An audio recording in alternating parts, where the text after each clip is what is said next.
இப்போ வைத்தீஸ்வரன் கோயில் போய் கும்பிட்றதன் மூலம் செவ்வாயினுடைய பலனை வந்து ஒருத்தர் அடைய முடியுமா? அடைய முடியும். ம் வீடு வாசல் வாங்குறதுக்கு வீடு வாசல் வாங்குறது, ஆ வீடு மனை சம்பந்தமான பிரச்சனைகள், வழக்குகள், ம் இல்லை ஃபேமிலிலாம் ஒரு ப்ராப்பர்ட்டியை வச்சுட்டு 4 பேர் அடிச்சுக்குவாங்க அண்ணன் தம்பிங்க. ஆமாம் ஆமாம் இன்னும் இருக்கு. கோர்ட்டில் போய் நிற்பாங்க. ஆமாம் அம்மா மேலே கேஸ் போடுற பையன்லாம் இருக்கான். ஆமாம் நீ அண்ணனுக்கு என்ன கேட்காம ஜாஸ்தி எழுதிட்டேன்பா. ம் இந்த மாதிரிலாம் இருக்கிற இதெல்லாம் வந்து அந்த வைத்தீஸ்வரன் கோயிலில் போய் வேண்டிட்டா அந்த அந்த குரோத புத்தியெல்லாம் மாற்றி எல்லாரையும் ஒன்றாக்கி இந்த ப்ராப்பர்ட்டியில் இருக்கிற டிஸ்பியூட்டை சரி பண்ணி வச்சுருவார்.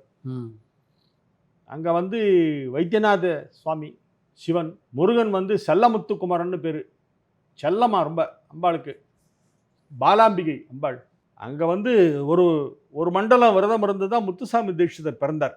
முத்துசாமி தீட்சிதருடைய பெற்றோர்கள், அவர் பேர் ராமசாமி தீட்சிதர்னு பேர், ம் அவங்க அப்பா பேர். அவர் வந்து ஒரு மண்டலம் தங்குறார் வைத்தீஸ்வரன் கோயிலில். ம் தங்கி விரதம் இருந்து அந்த விரதத்தின் பலனாக 48வது நாள் கனவுல வந்து அம்பாள் ஏதோ ஒரு தரிசனம் கொடுக்குறாங்க ம் அந்த அம்மாவுக்கு, ம் ராமசாமி தீட்சிதருடைய மனைவிக்கு. அப்போது நம்ம விரதம் இருந்ததுக்கு பலன் கிடச்சிருத்து, அம்பாள் தரிசனம் கிடச்சிருத்து அப்படின்னு சொல்லி கிளம்பி போகிறாங்க. அதுக்கப்புறமா அந்த அம்மா உண்டாகிறாங்க. அப்போ பிறந்தவர் தான் வந்து முத்துசாமி தீட்சிதர், சங்கீத மும்மூர்த்திகளில் ஒருவர். அவர் வந்து இந்த கோயிலுக்கு நிறைய பாடியிருக்கார், வைத்தீஸ்வரன் கோயிலுக்கு. அதில் அங்காரகமாசிரியாமின்னு தனியாக செவ்வாய்க்கு ஒரு கீர்த்தனை பாடியிருக்கார். அது ரொம்ப விசேஷமான பாட்டு. அது வந்து இந்த நவகிரக கிருத்திஸ் எல்லாத்தையும் வந்து ரெக்கார்ட் பண்ணி வீட்டில் டெய்லி ஒரு தரம் போட்டாலே போரும் சார். நவகிரகத்துக்கு அது ஒரு பெரிய பரிகாரம் தெரியுமா? அப்படியா? எளிமையான பரிகாரம், இசை மூலமாக. ம் இசைக்கும் ஜோதிடத்திற்கும் நிறைய தொடர்பு உண்டு. எப்படி? இந்த 12 கட்டம் தான் 12 ஃப்ரெட்டு. ஓ ஹார்மோனியத்தில் 12 ஃப்ரெட் இது இருக்குது, ஆமாம் பிளேசஸ்ஸு. ஆமாம் அது வந்து இந்த 12 கட்டங்கள். ஆ துலாமில் ஆரம்பிக்கும். ஆ துலாம் தான் சட்ஜம், ம் ரிஷபம் பஞ்சமம், ஆ விருச்சிகம் தனுசு 2 ரி, மகரம் கும்பம் 2 கா, ம் மீனம் மேஷம் 2 மா, ம் ரிஷபம் பா, ம் மிதுனம் கடகம் 2 தா, ம் சிம்மம் கன்னி 2 நீ. ம் நல்லி சட்ஜம். ஆடாடா ம் இப்போ ஒருத்தருக்கு வந்து குரு அவ்வளோ நல்லா இல்லை அப்படின்னா, அப்போ நீ என்ன பண்ணுற, இந்த பிரதிமத்தியம ராகத்தை ரொம்ப பாடாது, அது மீனம் ம் பண்ணுவாங்க. அந்த மாதிரிலாம் சொல்லி. அப்படியா? ஆமாம். ஓ சுத்த மத்தியமம் வந்து குருவுக்கு, பிரதிமத்தியமம் வந்து அங்காரகனுக்கு. ம் சுத்த மத்தியம ராகங்களெல்லாம் அவாய்ட் பண்ணுன்னு சொல்லுவாங்க. ம் குரு வந்து ஒருத்தருக்கு இடைஞ்சல் பண்ணுதுன்னு வச்சுங்களேன். ம் ம் குரு ஃபேவரபுளாக இல்லை, இடைஞ்சல் பண்ணுது, அந்த ராகம் பாடாது. அப்போ நீ அந்த குருவுடைய ஸ்வரம் என்னெல்லாம் வரும்? சுத்த மத்தியமம், சுத்த மத்தியமம், பிரதிமத்தியமம், அது ரெண்டுமே குருவோட இதுவாக வருது. மா வர்ஜமாக இருக்கக்கூடிய சரிகப்பா தனிசா அந்த மாதிரி இருக்கிற ராகங்கள் பாடலாம். பிரதிமத்தியமம் கூட பாடலாம். ஏன்னா பிரதிமத்தியமம் வந்து செவ்வாயோட வீட்டில் வருது. சுத்த மத்தியமம் தான் குருவோட வீடு, பிரதிமத்தியமம் செவ்வாய் வீடு. அதனால் வந்து அதை நீ அவாய்ட் பண்ணு, பிரதிமத்தியமே பாடு, சுத்த மத்தியமம் ராகங்களை அவாய்ட் பண்ணுன்னு சொல்லி சொல்லுவாங்க. அதில் வந்து இந்த இந்த இந்த சுரங்களை ஜாஸ்தி பாடினா இந்த கிரகங்களுடைய அருள் கிடைக்கும் அப்படின்னு ஒரு கணக்கு இருக்குது. ம் இது உள்ளே போனோன்னா பெரிய சப்ஜெக்ட் சார் இது. ம் ஒரு ராகத்துடைய ஆரோகணத்தை வச்சு இந்த ராகம் வந்து எந்த கிரகத்தை வசீகரம் பண்ணும்னு சொல்லலாம். ஓ ஒரு ராகத்துக்கு அந்த அளவு வலிமை உண்டு. இருக்கு இருக்கு. கிரகத்தை வசீகரிக்கிற அளவு. ஆமாம். எந்த கிரகத்தை அட்ராக்ட் பண்ணக்கூடிய சவுண்டு, அந்த நோட்ஸ் இந்த ராகத்தில் இருக்குன்றதை சொல்லலாம். அதெல்லாம் ஆராய்ச்சி பண்ணியிருக்காங்க. அரிகேசநல்லூர் முத்தியாபாவதரும் தஞ்சாவூரில் ஆப்ரஹாம் பண்டிதர்னு ஒருத்தர் இருந்தார். ம் அந்த ஆப்ரஹாம் பண்டிதரும் முத்தியாபாவதரும் சேர்ந்து ஒரு ரிசர்ச் பண்ணியிருக்காங்க.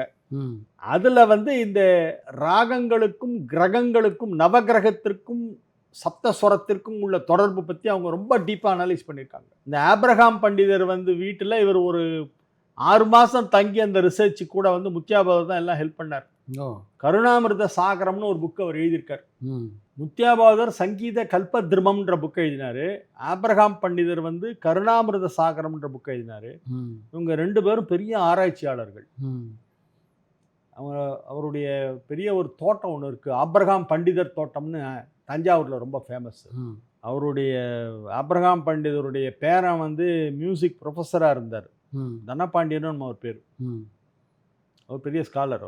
அவர் வந்து அவர்கிட்ட இருக்க மாதிரி புக்ஸு கலெக்ஷன்ஸு அந்த ஓலைச்சுவடியெல்லாம் புக்காக கன்வெர்ட் பண்ணுறதுக்குன்னு ஒரு பிரிண்டிங் ப்ரெஸ்ஸே ஓனாக வச்சார். வீட்லேயே பிரிண்டிங் ப்ரெஸ் வச்சுருந்தார் தஞ்சாவூரில் அந்த காலத்தில். அவெல்லாம் early 20th century, late 19th century and early 20th செஞ்சுரியில் அவங்களாம் ரொம்ப ஃபேமஸாக இருந்தவங்க. ஆப்ரகாம் பண்டிதன், முத்தியாபகர் சேர்ந்து தான் வந்து நிறைய இசை ஜோதிடம் ரெண்டுத்தையும் கம்பேர் பண்ணி ஆராய்ச்சி பண்ணியிருக்காங்க. இவருக்கு ஜோசியம் ரொம்ப நல்லா தெரியும் முத்தியாபகருக்கு. Is not only an expert in music but in many subjects. இப்போ ஜோதிடத்துக்கும் இசைக்கும் தொடர்பு இருக்கிறதுனால தான் உங்களுக்கு அதில் நாட்டம் வந்ததா? இருக்கலாம். எனக்கு ரெண்டுத்துலேயும் அவங்களுக்கெல்லாம் இருந்ததில் ஒரு 0.00001% என்கிட்ட இருக்குது. அவங்களாம் 100% வச்சுருந்தாங்க. அதெல்லாம் பெரிய ஞானம் சார் அவங்களெல்லாம். ஏதோ நான் ஒரு பெருங்காய டப்பா ஆசனம் ஒண்டி அடிச்சுட்ருக்கோம். பெருங்காயெல்லாம் போயிடுச்சு. நீங்கள் அடிக்கடி முணுமுணுக்கிற பாடல் இது. எனக்கு எஸ்பிபியோட 1000 நிலவேவா ரொம்ப பிடிக்கும். 1000 நிலவேவா ஓர் 1000 நிலவேவா. நான் எஸ்பியுடைய பரம ரசிகன். இத்தனைக்கும் பார்த்தீங்கன்னா அவர் மிகப்பெரிய அளவில் சங்கீதம்லாம் கற்றுக்கல. அவர் கேள்வி ஞானம், என்னமோ ஒரு அட்ராக்ஷன், கேள்வி ஞானம் தான். கேள்வி ஞானம் தான். I have met him. ரொம்ப க்ளோஸாலாம் பழக்கம் இல்லை, but I know him, he knows me. அந்த அளவுக்கு ஒருத்தருக்கு ஒருத்தர் தெரியும். ஃபங்க்ஷன்லாம் பார்த்தா ஹலோ சொல்லுவார். சாஸ்திரிய சங்கீதத்தில் நீங்கள் அடிக்கடி பாடக்கூடிய பாட்டு இது எந்தரோ மகான் பாவ் ஸ்ரீராகம். அது ரொம்ப பிடிக்கும். டெய்லியே கேட்பேன். நான் டெய்லியே பஞ்சரத்தனை கீர்த்தனை ஃபுல்லாக போட்டு கேட்பேன் ஒருத்தரும். அது ஒரு 1.5 மணி நேரம் ஆகும். 20 மினிட்ஸு 5 பாட்டு 100 மினிட்ஸ் ஆகும் ஃபுல்லாக. 1 hour அண்டு ஃபியூ மினிட்ஸ் கூட.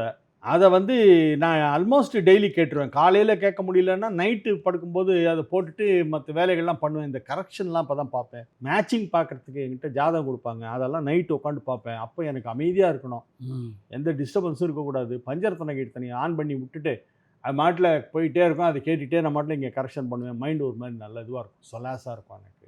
ஐ am a fan of SPB. என்ன கவர்ச்சி அந்த குரலில். அது என்னமோ ஒரு காந்த குரல் அது. அது மாதிரி கர்நாடக இசை பாடகர்கள்லாம் யார் ரொம்ப பிடிக்கும்? கர்நாடக இசை பாடகரில் எனக்கு கேவி நாராயணசாமி, டிகேஜே, டிஎன் சேஷகோபாலன், டிவி சங்கரநாராயணன். இப்போ சமீப காலத்தில் பல புதுமுகங்கள் வந்திருக்காங்க.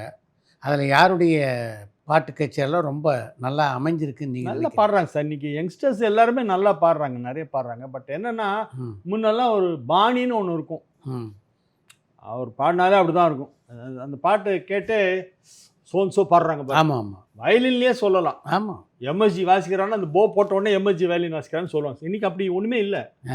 எல்லா தனி அடையாளம் இருக்கு. தனி அடையாளம் இல்லை, தனி அடையாளம் கிடையாது. எல்லா சவுண்டும் ஒரே மாதிரி இருக்குது. எல்லாரும் மாதிரி வாசிக்கிறாங்க. தனிப்பட்ட ஒரு பாணின்ற மாதிரிலாம் ஒன்றும் இல்லை.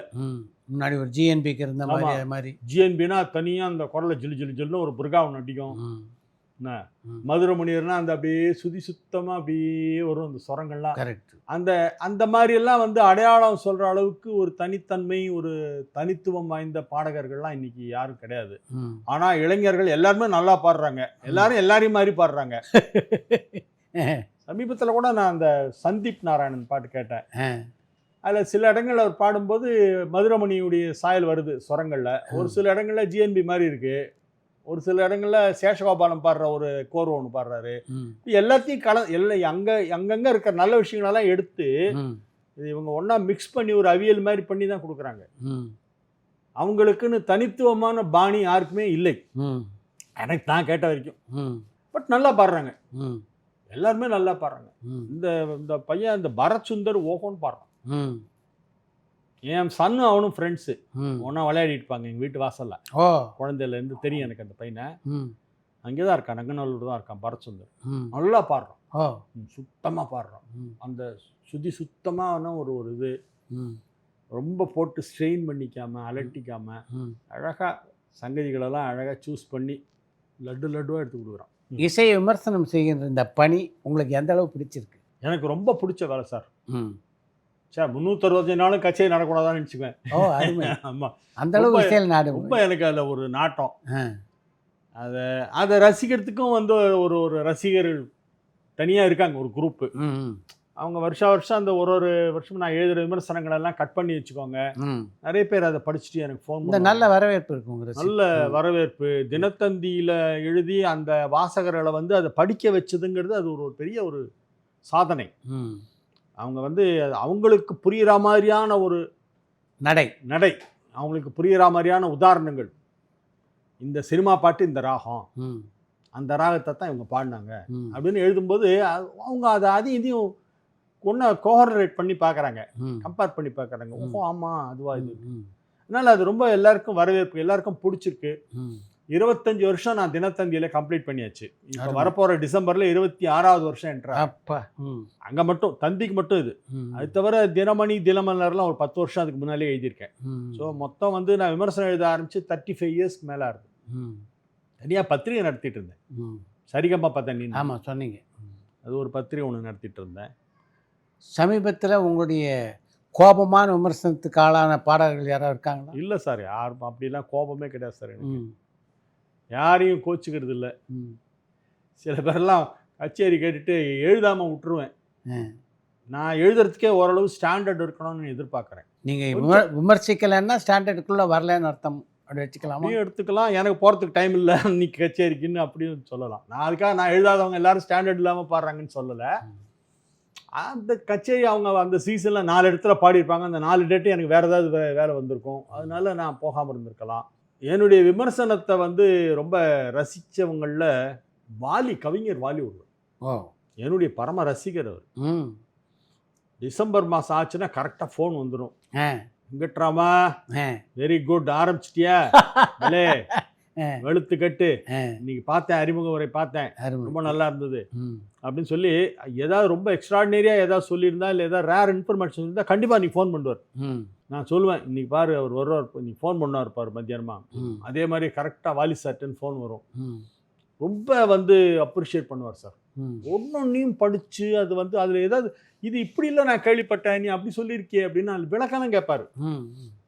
நல்ல நாலேஜ் எல்லா சப்ஜெக்ட்லேயும் உண்டு அவருக்கு. வெறும் கவிஞர் மட்டும் இல்லை, ஆமாம். நல்ல நாலேஜபிள் பர்சனு.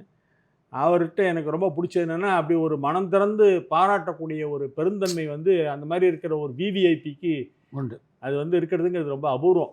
உண்மைதான். அவர் பாராட்டலாம் யாரும் வந்து ஏன் பாராட்டலன்னு கேட்க போகிறதில்ல. கரெக்ட். ஏன் பாராட்டாமல் இருந்ததுன்னு யாரும் கேட்க போகிறதில்ல. ஃபோன் பண்ணி இந்த மாதிரி நல்லா இருந்தது, இந்த வரிகளை நான் ரொம்ப ரசித்தேன் அப்படின்லாம் அவருக்கு எங்கிட்ட வந்து சொல்லணும்னு அவசியம் இல்லை. அது வந்து அவருடைய அந்த பெருந்தன்மை, பெருந்தன்மை, அந்த ஞானம். ஒரு சார் ஞானம் இருக்கிறவங்க தான் சார் இன்னொரு ஞானம் இருக்கிறவங்க புகழ முடியும். உண்மைதான். இது நல்லா இருக்குன்னு சொல்கிறதுக்கு ஒரு ஞானம் வேணுமே. ஏன் நல்லா இருக்குன்னு வேறு சொல்லுவார் அவர். நல்ல ரசிகர், நல்ல ஞானஸ்தர், எனக்கு ஒரு நல்ல வழிகாட்டியாக இருந்தார் கவிஞர் வாலி. வாலி மாதிரி சினிமா உலகத்தில் உங்களுக்கு நெருக்கமாக உள்ளவர்கள் யார் யார்? சினிமா உலகத்தில் ரொம்ப நெருக்கமானவங்கன்னு யாரும் இல்லை. எனக்கு வந்து மதன் பாபு என்னுடைய சின்ன வயசு ஃப்ரெண்டு. ம். Comedy actor Madhan Babu. அவர் வந்து மியூசிக் ஆர்கெஸ்ட்ரா வச்சுருந்தார். ஆமாம். பிட்டில் உட்காந்து ட்ராமாக்கெல்லாம் மியூசிக் வாசிப்பார். அப்போ நானும் அந்த பிட்டில் கூட உட்காந்து பாங்கோஸ் வாசிப்பேன். ஓ. அவர் தம்பி வந்து ரிதம் வாசிப்பார், பாபு. ம். அவர் பேர் கிருஷ்ணமூர்த்தின்னு பேர், கிட்டு. ம். மதன் பாபு பேர். கிட்டு கிட்டார் வாசிப்பார், அவர் தம்பி ரிதம் செக்ஷன் வாசிப்பார். நான் சும்மா கூட உட்காந்துருப்பேன். ஹம்மிங் ஏதாவது கொடுக்குறேன்னா என்னை ஹம்மிங் கொடுக்க சொல்லுவார். பேத்தாஸ் ஹம்மிங் கொடு அப்படிம்பார். உடனே நான் பேத்தாஸ் ஹம்மிங் கொடுப்பேன்.